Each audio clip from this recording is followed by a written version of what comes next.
Finally ಎಲ್ಲ ಯುವಕರಿಗೂ ಖುಷಿ ಸಿಗುವಂತಹ ವಿಷಯ ಸಿಕ್ಕಬಿಡ್ತು ಗೌರ್ಮೆಂಟಿಂದ. ಏನಪ್ಪ ಅಂತಂದ್ರೆ ಉದ್ಯೋಗದಲ್ಲಿ ಇದ್ದವರು, ಎಕ್ಸ್ಪೆಷಲಿ ಗೌರ್ಮೆಂಟ್ ಒಂದು ಜಾಬಲ್ಲಿ ಇರ್ತಾರಲ್ಲ ಅಂಥವ್ರು, ಇದಕ್ಕೆ ರೈಲ್ವೆ ಆಗಿರ್ಬೋದು, ಆಮೇಲೆ ಕೋರ್ಟ್ ಆಗಿರ್ಬೋದು, ಇನ್ಸ್ಪೆಕ್ಟರ್ದಾಗಿರ್ಬೋದು, ಪೊಲೀಸ್ ಆಗಿರ್ಬೋದು, ಯಾವುದೇ ಒಂದು ಜಾಬ್ ಇರಲಿ, ಅದರಲ್ಲಿ ಮುಖ್ಯವಾಗಿ ಯಾರು ಒಂದು ಜಾಬು ಒಬ್ಬ ತಂದೆ ಮಾಡ್ತಾ ಇರ್ತಾನೆ ಗೌರ್ಮೆಂಟ್ ಜಾಬು ಅಂತಂದ ತಕ್ಷಣ ಆ ಒಂದು ಜಾಬು ಆ ತಂದೆ ತೀರ್ಕೊಂಡ ತಕ್ಷಣ ಅಥವಾ ಅದರಲ್ಲಿ ಏನೋ ಇನ್ನು ಬರ್ತದೆ ಹುಷಾರಿಲ್ಲ ಅಂತಂದರೆ ಆ ಒಂದು ಜಾಬನ್ನು ಮಗನಿಗೆ ಕೊಡುವಂಥದ್ದು. ಸೊ ಈ ಒಂದು ಪಾಲಿಸಿ ಕಂಪ್ಲೀಟಾಗಿ ಕಿತ್ತೆಗೆದ್ರೆ ಮುಗೀತು. ಸೊ ಫೈನಲಿ ಇನ್ಮೇಲಿದೆ ಅಲ್ಲ, ಗೌರ್ಮೆಂಟ್ ಎಕ್ಸಾಮ್ಗೆ ಯಾರು ಪ್ರಿಪೇರ್ ಆಗ್ತಿದ್ದೀರಲ್ಲ ಆರಾಮಾಗಿ ಪ್ರಿಪೇರ್ ಆಗಿ. ಯಾಕಂತಂದರೆ ಇಡೀ ದೇಶನೇ ಕೊಲೆ ಹೊಡೆದಿರೋದು ಇಂಥ ನನ್ನ ಮಕ್ಕಳು. ಯಾಕಂತಂದರೆ ಅಪ್ಪ ಇಷ್ಟೊಂದು ಕಷ್ಟಪಟ್ಟು ಜಾಬ್ ಮಾಡ್ತಿರ್ತಾನೆ, ಆ ಅಪ್ಪ ಏನೋ ಆಗಿ ಹುಷಾರು ತಪ್ಪಿರ್ತಾನೆ, ಆ ಅಪ್ಪನ ಜಾಬ್ ಮಗಂಗೆ ಬರೋದು, ಮಗ ಏನಾದ್ರು ತೀರ್ಕೊಂಡ್ಮೇಲೆ ಆ ಮಗಂಗೊಂದು ಮದುವೆ ಆಗಿರ್ತೈತಿ, ಆ ಮಗ ತೀರ್ಕೊಂಡ್ಮೇಲೆ ಮತ್ತೆ ಅವನು ಮಗಂಗೊಂದು ಜಾಬ್ ಬರೋದು. ಸೊ ಹಿಂಗೆ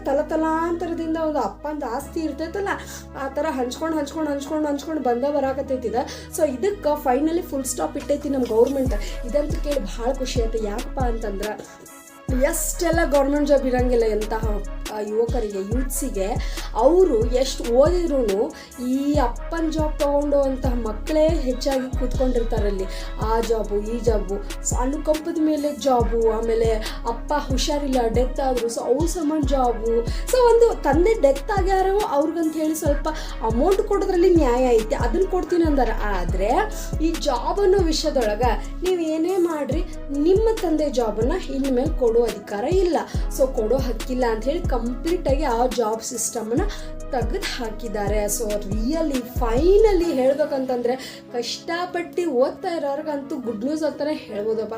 ಎಸ್ಪೆಷಲಿ ನನಗಂತೂ ಭಾಳ ಖುಷಿ ಆಗ್ತಿದೆನೆಲ್ಲ ಕೇಳಿ. ಯಾರು ತಂದೆಗಳಿಗೆ ಗೌರ್ಮೆಂಟ್ ಜಾಬ್ ಸತಿಗೆ ಇರಂಗಿಲ್ಲ ರೀ, ಬಿಸ್ನೆಸ್ ಮೇಲೆ ಇರ್ತೈತಿ. ಅಂಥವ್ರು ಏನು ಮಾಡ್ಬೇಕು ರೀ, ಓದಿ ಅಪ್ಪ ಅಮ್ಮನ ಚಲೋ ನೋಡ್ಕೋಬೇಕು, ಫ್ಯಾಮಿಲಿನ ಚಲೋ ನೋಡ್ಕೋಬೇಕು, ಫೈನಾನ್ಷಿಯಲಿ ಇಂಡಿಪೆಂಡೆಂಟ್ ಇಲ್ಲ, ಏನಿಲ್ಲ, ಮನೆ ಫ್ಯಾಮಿಲಿ ಬ್ಯಾಕ್ಗ್ರೌಂಡ್ ಸರಿ ಇಲ್ಲ, ಸರಿ ಸ್ಟೇಬಲ್ ಮಾಡಬೇಕು ಅಂಥೇಳಿ ಎಷ್ಟೊಂದೆಲ್ಲ ಕಷ್ಟಪಡ್ತಿರ್ತಾರೆ. ಸೊ ಅಂಥವ್ರ ಪರಿಸ್ಥಿತಿ ಏನಾಗಬೇಕು, ಪ್ರತಿ ಸಲನೂ ತಂದೆ ಸತ್ತದ ಮೇಲೆ ಮಗನ ಸತ್ತದ ಮೇಲೆ ಮತ್ತು ಅವ್ನ ಮಗಗೆ, ಆಮೇಲೆ ಅವ್ನ ಹೆಂಡತಿಗೆ, ಆ ಮಗ ಸಣ್ಣವಾದಂಥ ಅವ್ನು ಹೆಂಡತಿಗೆ ಹೋಗಿ ಜಾಬ್ ಹಾಕಿ ಮತ್ತು ಯಾವ್ದಾದ್ರು ತೊಗೋಬೋದು. ಇನ್ನು ಹಿಂದೆ ಕುಂತು ಹೋದ್ರೆ ನಮ್ಮಂಥ ಪರಿಸ್ಥಿತಿ ಏನಾಗಬೇಕು. ಸೊ ಇವೆಲ್ಲ ದೃಷ್ಟಿಯೊಳಗಿಟ್ಕೊಂಡು ಆ ಗೌರ್ಮೆಂಟ್ ನಿಜವಾಗ್ಲೂ ಏನು ಒಳ್ಳೇದು ಮಾಡ್ತೋ ಕೆಟ್ಟದ್ದು ಮಾಡ್ತೋ ಗೊತ್ತಿಲ್ಲ, ಇಷ್ಟು ವರ್ಷ ಆದರೂ ನಮ್ಮ ಕಡೆ ಕಿತ್ಕೊಳ್ಳೋದೇ ಮಾಡಾಕತ್ತೈತಿ. ಸೊ ಈ ಒಂದು ವಿಷಯದೊಳಗಾದ್ರೂ ಭಾಳ ಅಂದ್ರೆ ಭಾಳ ಚಲೋ ಮಾಡುತ್ತೆ.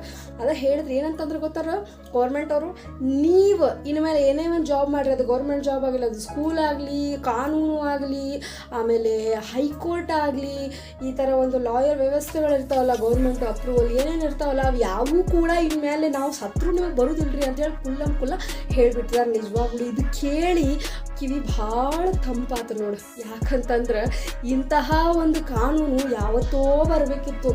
ಅದಕ್ಕೆ ಇವಾಗ ಈ ರೀತಿ ಹುದ್ದೆಗಳ ಒಂದು ಮೇಲಿನ ಮೇಲೆ ಯಾಕೆ ಆಗುತ್ತಲ್ಲ ಹೇಳು, ಇದೇ ಒಂದು ರೀಸನ್ಗೆ. ಎಷ್ಟೋ ಜನ ರೀ ಇವಾಗ ನೋಡಿರಿ, ಕೆಲವೊಂದು ಪೇರೆಂಟ್ಸ್ಗಳು ಗೌರ್ಮೆಂಟ್ ಜಾಬಲ್ಲಿ ಇರೋಂಗಿಲ್ಲ. ಸೊ ಅಂಥ ಮಕ್ಕಳ ಪರಿಸ್ಥಿತಿ ಏನು, ಅಂಥ ಮಕ್ಕಳ ಟ್ಯಾಲೆಂಟ್ ಇರ್ತಾರೆ, ಓದೋರು ಇರ್ತಾರೆ, ಒಳ್ಳೆ ಮಾರ್ಕ್ಸ್ ತೊಗೊಂಡು ಇರ್ತಾರೆ, ಡಿಸ್ಟಿಂಕ್ಷನ್ ಲೆವೆಲಲ್ಲಿ ಇರ್ತಾರೆ. ಸೊ ಅಂಥವ್ರ ಪರಿಸ್ಥಿತಿನ ಕೇಳೋರು ಯಾರು, ಕೇಳಿದರೆ ಮೆರಿಟ್ ಇಲ್ಲ, ನಿಮ್ದು ಕ್ಯಾಸ್ಟ್ ಇದೈತೆ ಅದೈತೆ. ಮತ್ತು SC/ST ಅವ್ರಿಗಂತೂ ಮುಖ್ಯವಾಗಿ ಇದನ್ನು ಕೊಡ್ತಾರೆ. ಆದರೂ ಹೇಳ್ತಾರೆ ನೋಡ್ರಿ, SC/ST ಅಂತಂದ್ರೆ ಅವ್ರೇನು ದೊಡ್ಡ ಹೆಚ್ಚಿನಾರಲ್ಲ, ಮುಂಚೆ ಎಲ್ಲ ಬಹಳ ಕೀಳಾಗಿ ನೋಡ್ತಿದ್ರು ಅಂಥವ್ರಿಗೆ.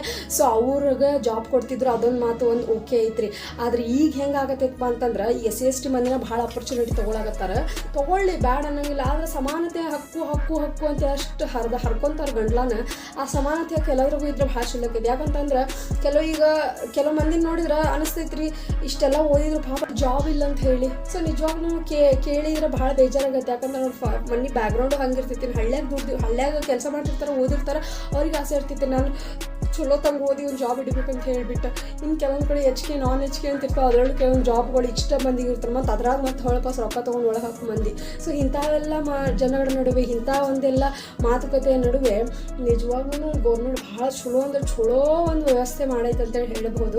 ಇನ್ಮೇಲೆ ಯಾರ್ಯಾರು ಕಾಂಪಿಟೇಟಿವ್ ಮಾಡ್ತಿರ್ತಾರಲ್ಲ, ಓದ್ತಿರ್ತಾರಲ್ಲ, ಅವ್ರಿಗಂತೂ ಭಾಳ ಉಪಯೋಗ ಐತೆ ಅಂತ ಹೇಳ್ಬೋದು. ಯಾಕಂತಂದ್ರೆ ಇದು ಯಾವಾಗಿಂದನೂ ಆ್ಯಕ್ಚುಲಿ ಇದನ್ನು ಬಂದ್ ಮಾಡಬೇಕಾದ ಒಂದು 20 ವರ್ಷದಿಂದ ಬಂದ್ ಮಾಡಬೇಕಾಗಿತ್ತು. ಬಟ್ ಇವಾಗ ಕಾಲು ಅದೇ ಹೇಳ್ತಾರಲ್ಲ, ಕಾಲು ಕೂಡ್ ಬಂದ್ರೆ ಏನು ಮಾಡೋಕ್ಕಾಗೋಲ್ಲ, ಆಗೋದು ಅಂತ ಹೇಳಿ. ಸೊ ಹಂಗಾಗೈತೆ ಈಗ. ಸೊ ಫೈನಲಿ ಅಂತೂ ಗೌರ್ಮೆಂಟ್ ಚೇಂಜ್ ಮಾಡ್ತಾ ಭಾಳ ಖುಷಿ ಆಗತೈತಿ ನನಗಂತೂ.